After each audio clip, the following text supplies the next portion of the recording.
ay magluluto ng tinolang buto-buto. Isa na natin ang ingredients na luya, bawang at sibuyas. Lalagyan ko naman ngayon ng tubig.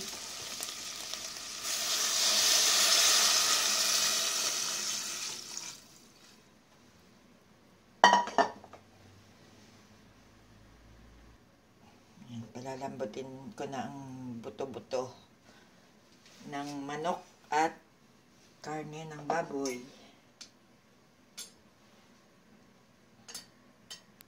Akin munang tatakpan at hayaang maluto hanggang sa lumambot.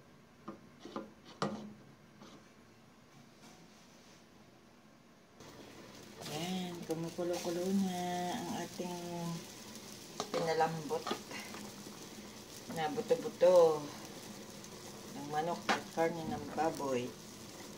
Yan. Lagay natin ang cubes, chicken cubes, at paminta. Maglagay tayo paminta.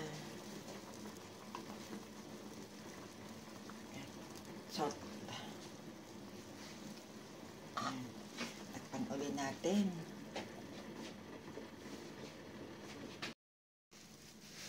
Lalagay ko na ngayon ang papaya dahil malambot na yung karne, yung buto-buto.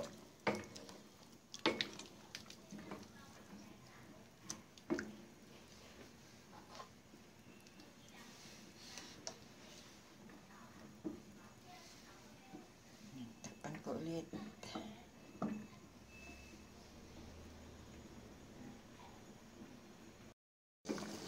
Yan guys, luto na ang ating soup. Papaya soup.